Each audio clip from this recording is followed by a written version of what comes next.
Hi guys, welcome to my YouTube ಚಾನಲ್ಗಿಂತ ನನ್ನ ಲೈಫನ್ನು ತುಂಬ ಚೇಂಜ್ ಮಾಡಿದಂಥ ವಿಷಯನ ನಾನು ಶೇರ್ ಮಾಡ್ಕೋಬೇಕು ಅಂತ ಅನ್ನಿಸ್ತು. ಸೊ ಅದಕ್ಕೆ ಈ ವಿಡಿಯೋ ಮಾಡ್ತಾಯಿದ್ದೀನಿ. ಮೇಯ್ನ್ ಏನಂದರೆ, ನಾನು ಬಂದು ದೇವ್ರನ್ನ ನಂಬೋದಾಗಲಿ, ದೇವಸ್ಥಾನಕ್ಕೆ ಹೋಗೋದಾಗಲಿ ಅದೆಲ್ಲ ಏನೂ ಮಾಡ್ತಿರ್ಲಿಲ್ಲ. ಬಟ್ ಒಂದು ಸಿಚುವೇಷನಲ್ಲಿ ನನ್ನ ಲೈಫ್ ಟರ್ನ್ ಹೇಗೆ ಮಾಡ್ತು ಅಂದರೆ, ಅದು ಹೇಳೋಕ್ಕಾಗಲ್ಲ, ಅಷ್ಟು ಒಂದು ಆಶ್ಚರ್ಯವಾಗಿರೋ ವಿಷಯ. ಹಾಗೆ ನನ್ನನ್ನು ಸಡನ್ನಾಗಿ ನನಗಾಗಿದ್ದ ಆ ಕಷ್ಟದಲ್ಲಿ, ಆ ನೋವಲ್ಲಿ, ಆ ಭಯದಲ್ಲಿ ನನಗೆ ಫಸ್ಟ್ ನನ್ನ ಫೋನಲ್ಲಿ ಆನ್ ಆಗಿದ್ದು ಹನುಮಾನ್ ಚಾಲೀಸ ಆನ್ ಆಯಿತು. ಅದು ಕೇಳಿಸ್ಕೊಂಡು ನನಗೆ ಅಷ್ಟು ಖುಷಿ ಆಗ್ತಿತ್ತು, ಮನಸ್ಸಿಗೆ ಅಷ್ಟು ಸಮಾಧಾನ ಸಿಗ್ತಿತ್ತು ಅಂದರೆ ಅದನ್ನು ಎಕ್ಸ್ಪ್ಲೈನ್ ಮಾಡೋಕ್ಕಾಗಲ್ಲ, ಅಷ್ಟು ಖುಷಿ ಆಗ್ತಿತ್ತು. ಇವಾಗಲೂ ಅಷ್ಟೇ, ನಾನು ಹನುಮಾನ್ ಬಗ್ಗೆ ಹೇಳ್ಕೊತಿರ್ಬೇಕಾದ್ರೆ ನನಗೆ ಗೂಸ್ ಬಂಪ್ಸ್ ಬರ್ತಿದೆ. ಅಷ್ಟು ನನಗೆ ನಂಬಿಕೆ ಅವ್ರ ಮೇಲೆ, ಅಷ್ಟು ನನ್ನನ್ನು ಕಾಪಾಡಿದ್ದಾರೆ ಎಲ್ಲ ವಿಷಯದಲ್ಲಿಯೂ. ನಾನು ಮಲೇಷ್ಯಾ ಬಂದಿದ್ದು, ನನಗೆ ಸಿಕ್ಕಿರೋ ಒಳ್ಳೆ ಕೆಲಸ, ಮತ್ತು ನನಗೆ ಇರೋ ಅಂಥ ಒಳ್ಳೆ ಕೊಲೀಗ್ಸು, ನನಗೆ ಯಾರ್ಯಾರು ಸಿಕ್ಕಿದ್ದಾರೆ ಎಲ್ಲ ಒಳ್ಳೆ ಜೀವನ ನನಗೆ ಕೊಟ್ಟಿದ್ದಾರೆ. ಅದು ನಿಜ ಎಕ್ಸ್ಪ್ಲೇನ್ ಮಾಡೋಕ್ಕಾಗಲ್ಲ ಆ ಥರ. ಅದು ನನಗೆ ಚೇಂಜ್ ಆಗಿದ್ದು ಹೇಗೆಂದರೆ, ನಾನು ಹನುಮಾನ್ ಚಾಲೀಸ ಓದೋದು ಸ್ಟಾರ್ಟ್ ಮಾಡಿದೆ. ಹನುಮಾನ್ ಚಾಲೀಸ ಸಂಕಲ್ಪ ಮಾಡಿಕೊಂಡು 11 days ಪರ್ ಡೇಗೆ 3 times ನೈಟ್ ಓದ್ತಿದ್ದೆ. ನಾನು ಕೆಲಸದಿಂದ ಬಂದು 9-9:30 ಆ ಥರ ಪೂಜೆ ಮಾಡಿಕೊಂಡು ಓದ್ತಿದ್ದೆ 3 times. ಅದಾಗಿ ಒಂದೇ ತಿಂಗಳಿಗೆ ನಾನು ಏನು ಬೇಡ್ಕೊಂಡಿದ್ನೋ ಅದು ಸಿಕ್ತು.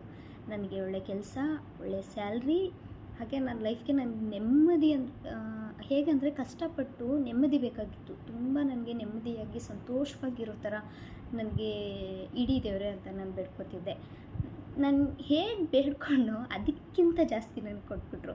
ನಾನು ಏನು ಬೇಡ್ಕೊಂಡು ಅದಕ್ಕಿಂತ ಜಾಸ್ತಿ ನನ್ನ ಜೊತೆ ಇರೋ ಜೊತೆ ನಾನು ಅಷ್ಟು ಖುಷಿಯಾಗಿ, ಅಷ್ಟು ನಗಾಡ್ಕೊಂಡು, ಅಷ್ಟು ಕಾಮಿಡಿ ಮಾಡಿಕೊಂಡು ಎಷ್ಟು ಚೆನ್ನಾಗಿದ್ದೀನಿ ಅಂದರೆ ಅದನ್ನು ಎಕ್ಸ್ಪ್ಲೇನ್ ಮಾಡೋಕ್ಕಾಗಲ್ಲ. ಇವಾಗಲೂ ಅಷ್ಟೇ, ನಾನು ದಿನ ನೈಟ್ ಬಂದ ತಕ್ಷಣ, ಕೆಲಸದಿಂದ ಬಂದ ತಕ್ಷಣ ನಾನು ಹನುಮಾನ್ ಚಾಲೀಸ ಓದ್ತಾಯಿದ್ದೀನಿ. ನನ್ನ ಲೈಫ್ ಎಷ್ಟು ಡಿಸಿಪ್ಲಿನ್ ಆಗಿದೆ ಅಂದರೆ, ನನಗೆ ಯಾರ ಬಗ್ಗೆ ಏನಾದರೂ ತಪ್ಪಾಗಿ ಮಾತಾಡೋದಾಗಲಿ, ಎಷ್ಟು ಸಾವಿರ ಸಲ ಯೋಚನೆ ಮಾಡ್ತಾಯಿದ್ದೀನಿ, ಅದು ತಪ್ಪಲ್ವಾ ಅನ್ನೋ ಥರ. ಹಾಗೆ ನನ್ನ ಮನಸ್ಸು ಬರ್ತಿಲ್ಲ. ಆ್ಯಕ್ಚುಲಿ ನಾನು ಆ ಥರನೇ ಇದ್ದಿದ್ದು, ನಾನು ಅದೆಲ್ಲ ತಪ್ಪು ಮಾಡೇ ಬಂದಿದ್ದು. ಬಟ್ ಇವಾಗ ದೇವ್ರು ನನ್ನನ್ನು ಯಾವ ರೀತಿ ಚೇಂಜ್ ಮಾಡಿದ್ದಾರೆ ಅಂದರೆ, ಏನು ಒಳ್ಳೆಯದು, ನಾನು ಏನು ಮಾಡಿದ್ರೆ ಸರಿ, ಯಾವ ದಾರಿಯಲ್ಲಿ ನಾನು ಹೋಗಬೇಕು ಅದನ್ನು ಮಾತ್ರ ನನ್ನ ಕೈಲಿ ಮಾಡಿಸ್ತಿದ್ದಾರೆ. ಒಂದು ಎಲ್ಲ ಡ್ರೆಸ್ಸಿಂಗ್ ಸೆನ್ಸ್ ಆಗಲಿ, ಮತ್ತು ನಾನು ನಡ್ಕೊಳ್ಳೋ ರೀತಿ ಆಗಲಿ, ನನ್ನ ಜೊತೆ ಇರೋರ ಜೊತೆ ನಾನು ಇರೋ ರೀತಿ ಆಗಲಿ, ನಾನು ಎಷ್ಟು ಡಿಸಿಪ್ಲಿನ್ ಆಗಿರಬೇಕು, ಹೇಗಿರಬೇಕು, ನನಗೆ ಯಾರೋ ನನ್ನ ಜೊತೇಲಿ ಕೂತ್ಕೊಂಡು ನನಗೆ ಹೇಳಿಕೊಟ್ಟು, ನನಗೆ ಲೈಫ್ ನಡೆಸು, ಇದೇ ಒಳ್ಳೆಯ ಜೀವನ ಅಂತ ನಮ್ಮನ್ನು ಟೀಚ್ ಮಾಡ್ತಿರೋ ಥರ ನನಗೆ ಫೀಲು. ಅಷ್ಟು ನನಗೆ ಸಂತೋಷವಾಗಿ ದೇವ್ರು ಇಟ್ಟಿದ್ದಾರೆ. ಆ್ಯಕ್ಚುಲಿ ಲೈಫಲ್ಲಿ ತುಂಬ ನೋವಿದೆ, ತುಂಬ ಬೇಜಾರಿದೆ, ಹೇಳ್ಕೊಳಕ್ಕಾಗ್ದಿರೋ ಅಷ್ಟು ಕಷ್ಟ ಇದೆ. ಬಟ್ ಅದರಲ್ಲೂ ನಾನು ಅಷ್ಟು ಖುಷಿಯಾಗಿದ್ದೀನಿ ಅಂದರೆ, ಅದು ದೇವ್ರು ನನ್ನನ್ನು ಅದೇಗೆ ನಾನು ಬೇಡ್ಕೊಂಡಿದ್ದಕ್ಕೆ ನನಗೆ ಕೊಡ್ತಿರೋ ಅಂಥ ಫಲ. ನಿಜವಾಗ್ಲೂ ಅದನ್ನು ಶೇರ್ ಮಾಡ್ಕೋಬೇಕು ಅಂತ ಅನ್ನಿಸ್ತು. ನಾನು ನೋಡಬೇಕಾದ್ರೆ ಲೈಫಲ್ಲಿ ಒಂದೊಂದು ಪ್ರಾಬ್ಲಮ್ ಬಂದಾಗಲೂ, ಒಂದೊಂದು ಕಷ್ಟ ಬಂದಾಗಲೂ ನನಗೆ ಒಬ್ಬೊಬ್ಬರು ತುಂಬ ಹೆಲ್ಪ್ ಮಾಡ್ತಾರೆ. ಅದರಲ್ಲೂ ಫ್ರೆಂಡ್ಸ್ ಅಂತ ಬಂದು ತುಂಬ ಹೆಲ್ಪ್ ಮಾಡ್ತಾರೆ ನನಗೆ. ನಮಗೆ ಜೊತೇಲಿರೋಕ್ಕಂಥ ಒಂದು ಅಕ್ಕ ಸಿಕ್ಕಿದ್ರು. ಮೀನ್ಸ್ ನಮ್ಮನ್ನು ಕರ್ಕೊಂಡೋಗಿ ರೂಮಲ್ಲಿ ಇಟ್ಕೊಳ್ಳೋಕ್ಕೆ. ಅಲ್ಲಿ ಡೋರ್ ಹತ್ರ ಹೋದ ತಕ್ಷಣ ನನಗೆ ಫಸ್ಟ್ ಕಾಣಿಸಿದ್ದು ಹನುಮಾನ್ ಫೋಟೋ. ಅವ್ರ ಫೋಟೋ ಕಾಣಿಸಿದ ತಕ್ಷಣ ನನಗೆ ಅಷ್ಟು ಖುಷಿ ಆಯಿತು. ನನಗೆ ಅನ್ನಿಸ್ತು, ಹೌದು, ಈ ಥರ ಒಳ್ಳೆ ಪ್ಲೇಸ್ಗೆ ದೇವರೇ ನನ್ನನ್ನು ಕರ್ಕೊಂಬಂದಿದ್ದಾರೆ, ಅದು ಯಾರ್ದೋ ರೂಪದಲ್ಲಿ ಅಂತ. ಇಲ್ಲಿ ಇವಾಗ ಕೆಲಸ ಮಾಡ್ತಿರೋ ಜಾಗದಲ್ಲಿ ಬಂದೆ. ನಿಜವಾಗ್ಲೂ ಅಂದರೆ ನನ್ನನ್ನು ಇಲ್ಲಿ ಎಲ್ಲರೂ ಚಿಕ್ಕ ಮಗು ಥರ ನೋಡ್ಕೋತಾರೆ ಅಂತ ನನಗೆ ಗೊತ್ತಾಗ್ತಿಲ್ಲ. ತುಂಬ ಕೇರ್ ಮಾಡ್ತಾರೆ, ತುಂಬ ಪ್ರೀತಿ ಮಾಡ್ತಾರೆ, ತುಂಬ ಚೆನ್ನಾಗಿ ನೋಡ್ಕೋತಾರೆ. ನನಗೆ ಹೊಟ್ಟೆ ಹಸಿವು ಅನ್ನೋದಕ್ಕಿಂತ ಮುಂಚೆ ನನಗೆ ಊಟ ಬೇಕಾ ಅಂತ ಕೇಳೋಕ್ಕೆ ಒಂದು 3-4 ಜನ, ನನಗೆ ಅಡುಗೆ ಮಾಡಿ ಕೊಡೋಕ್ಕೆ ಜನ. ಅದು ಹೇಗೆ ಅಂದರೆ, ನಾನು ಕಷ್ಟಪಡ್ತಾಯಿದ್ದೀನಿ, ಕೆಲಸ ಮಾಡ್ತಾಯಿದ್ದೀನಿ, ಓಕೆನೇ. ಬಟ್ ಅವರಿಗೆ ಅದೆಲ್ಲ ಮಾಡಬೇಕು ಅನ್ನೋ ನೆಸೆಸಿಟಿನೇ ಇಲ್ಲ. ನೀವು ಕೆಲಸ ಮಾಡಿ, ನಿಮ್ಮ ದುಡ್ಡು ತೊಗೊಳ್ಳಿ, ನೀವೆಲ್ಲಾದರೂ ಸ್ಟೇ ಮಾಡಿ ಅನ್ಬೋದು. ಬಟ್ ಅವ್ರು ಹಾಗಿಲ್ಲದೆ ಅವ್ರ ಮನೇಲಿ ಇಟ್ಕೊಂಡು ನನ್ನನ್ನು ಸೇಫ್ಟಿಯಾಗಿ ನೋಡಿಕೊಂಡು, ನನ್ನನ್ನೆಲ್ಲೂ ಒಬ್ಬಳನ್ನೇ ಕಳಿಸ್ತೀರಾ ಅಷ್ಟು ಚೆನ್ನಾಗಿ ನೋಡ್ಕೋತಾರೆ. ಅದರಲ್ಲೂ ನನ್ನ ಜೊತೆ ಕೆಲಸ ಮಾಡುವಂಥ ಅಕ್ಕ, ಪುನೀತಕ್ಕ, ಅವರು ನಿಜವಾಗ್ಲೂ ನನ್ನಿಂದ ಅವ್ರಿಗೇನು ಸಿಗಬೇಕಾಗಿದ್ದಿಲ್ಲ, ನನ್ನಿಂದ ಅವ್ರಿಗೇನು ಆಗಬೇಕಾದದ್ದೇ ಇಲ್ಲ.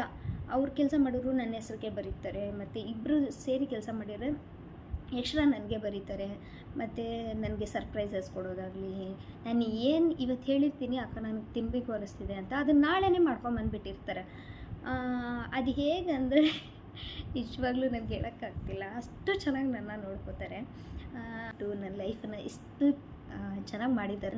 ನಾನು ಎಷ್ಟು ಖುಷಿಯಾಗಿ ಇರ್ಬೋದು ಅಷ್ಟು ಖುಷಿಯಾಗಿ ಇರೋದಕ್ಕೆ ನನಗೆ ಒಳ್ಳೆ ಲೈಫ್ ಕೊಟ್ಟಿದ್ದಾರೆ. ಅಂತ ಬೇಜಾರಾದರೆ ನನ್ನ ಫ್ರೆಂಡ್ಸ್ಗೆ ಕಾಲ್ ಮಾಡ್ತೀನಿ, ಮಾತಾಡ್ತೀನಿ, ಎಷ್ಟು ಖುಷಿಯಾಗುತ್ತೆ ನನಗಂದರೆ. ಅದರಲ್ಲೂ ಮೇಯ್ನ್ ನಾನು ರೇಖಾಕ್ಕೆ ಕಾಲ್ ಮಾಡ್ತೀನಿ. ಏನಂತ ಗೊತ್ತಿಲ್ಲ, ನಮ್ಗೆ ಏನಾದರೂ ಫೀಲ್ ಇದ್ದರೆ ಒಬ್ಬರ ಹತ್ರ ಮಾತ್ರನೇ ನಾವು ಹೇಳ್ಕೊಂಡ್ರೆ ಅದು ಸಮಾಧಾನ ಆಗೋದು. ಅವ್ರ ಹತ್ರ ಹೇಳ್ಕೊಂಡಾಗ ನನಗಷ್ಟು ಸಮಾಧಾನ ಆಗುತ್ತೆ. ಇದೆಲ್ಲ ನಾನು ಯಾಕೆ ಹೇಳ್ತಾ ಇದ್ದೀನಿ ಅಂದರೆ, ಒಬ್ಬೊಬ್ಬರು ಹೆಣ್ಮಕ್ಳು ಜೀವನ ಮಾಡ್ತಿರ್ತಾರೆ, ಅವ್ರಿಗೆ ಮಾತಾಡೋಕ್ಕೆ ಕೂಡ ಅದೇನಂತಾರೆ, ಅವ್ರ ಕಷ್ಟ ಕೇಳೋಕ್ಕೆ ಕೂಡ ಒಬ್ಬರು ಇರಲ್ಲ. ಆದರೆ ನನ್ನ ಲೈಫಲ್ಲಿ ಹಾಗಿಲ್ಲ. ಇಲ್ಲಿ ನನ್ನನ್ನು ಮಗು ಥರ ಜೋಪಾನ ಮಾಡೋಕ್ಕೆ ಅಂತ ಅಷ್ಟು ಜನ, ನನ್ನನ್ನು ನೋಡ್ಕೊಳ್ಳೋಕ್ಕೆ ಅಷ್ಟು ಜನ, ಹಾಗೆ ತುಂಬಾ ಲಕ್ಕಿ. ಹೇಳ್ಬೇಕಂದ್ರೆ ದೇವರಿಗೆ ನಾನು ಎಷ್ಟು ಥ್ಯಾಂಕ್ಸ್ ಹೇಳಿದ್ರು ಕಮ್ಮಿನೇ. ಅದರಲ್ಲೂ ಹನುಮಾನ್ ಬಂದು ನನ್ನ ಚೂಸ್ ಮಾಡಿಕೊಂಡು ನನ್ನ ಲೈಫಲ್ಲಿ ಅವರು ನನಗೆ ಒಳ್ಳೆ ದಾರಿ ತೋರಿಸ್ತಿರೋದಕ್ಕೆ ನಾನು ಎಷ್ಟು ಥ್ಯಾಂಕ್ಸ್ ಹೇಳಿದ್ರು ಕಮ್ಮಿ. ಯಾರೇ ಆಗಿರಲಿ, ಯಾವುದೇ ಹೆಣ್ಮಕ್ಳಾಗಲಿ ಗಂಡ್ಮಕ್ಳಾಗಲಿ ಕಷ್ಟದಲ್ಲಿ ಇರೋರು ಬಂದು ಹನುಮಾನ್ ಚಾಲೀಸ ಓದೋದನ್ನು ಸ್ಟಾರ್ಟ್ ಮಾಡಿ ನೋಡಿ, ಅದು ಲೈಫ್ ಬಂದು ದೇವ್ರು ನಮ್ಮನ್ನು ಹೇಗೋ ಚೇಂಜ್ ಮಾಡಿಬಿಡ್ತಾರೆ. ಎಷ್ಟು ಒಳ್ಳೆ ಸ್ಟೇಜಲ್ಲಿ ನಮ್ಮನ್ನು ಇಟ್ಬಿಡ್ತಾರೆ. ನಿಜವಾಗ್ಲೂ ನಾವು ಬಯಸೋದಕ್ಕಿಂತ ಜಾಸ್ತಿ ನಮ್ಮನ್ನು ಚೆನ್ನಾಗಿರ್ತಾರೆ. ಅದು ನಮ್ಮ ಮನಸ್ಸಲ್ಲಿ ಒಳ್ಳೆ ನಂಬಿಕೆ ದೃಢವಾಗಿ ಇದ್ದರೆ ನಿಜವಾಗ್ಲೂ ನಮ್ಮನ್ನು ತುಂಬ ಚೆನ್ನಾಗಿ ಒಳ್ಳೆ ದಾರಿಯಲ್ಲಿ ಕರ್ಕೊಂಡು ಹೋಗ್ತಾರೆ. ಅದಕ್ಕೆ ನಾನೇ ಬೆಸ್ಟ್ ಅಂದರೆ ಬೆಸ್ಟ್ ಎಕ್ಸಾಂಪಲ್. ಇವಾಗಿನ್ನು ಜಸ್ಟ್ ನಾನು ಓದಿ ಮುಗಿಸಿ ನಾನು ಸ್ಟಾರ್ಟ್ ಮಾಡೋಣ, ನಾನು ಹೇಳ್ಕೊಳ್ಳೋಣ ಅಂತ ಅನ್ನಿಸ್ತು, ಹೇಳ್ಕೊಂಡೆ. ಓದಬೇಕಂದ್ರೆ ಏನೇನು ಸಂಕಲ್ಪ ಮಾಡಬೇಕು, ಹೇಗಿರಬೇಕು ಅಂತ ತುಂಬ ವೀಡಿಯೋಸ್ ಇದೆ. ಆ್ಯಕ್ಚುಲಿ ನಾನು ಯೂಟ್ಯೂಬಲ್ಲಿ ವೀಡಿಯೋಸ್ ನೋಡಿಕೊಂಡೆ ನಾನು ಸ್ಟಾರ್ಟ್ ಮಾಡಿದ್ದು. ಯಾರಿಗಾದರೂ ಟ್ರೈ ಮಾಡಬೇಕು ಅನಿಸಿದ್ರೆ ಸ್ಟಾರ್ಟ್ ಮಾಡಿ. ದೇವ್ರು ನಿಜವಾಗ್ಲೂ ತುಂಬ ಒಳ್ಳೇದು ಮಾಡ್ತಾರೆ. ನನ್ನ ಲೈಫಲ್ಲಿ ತುಂಬಾ ಒಳ್ಳೇದು ಮಾಡಿದ್ದಾರೆ.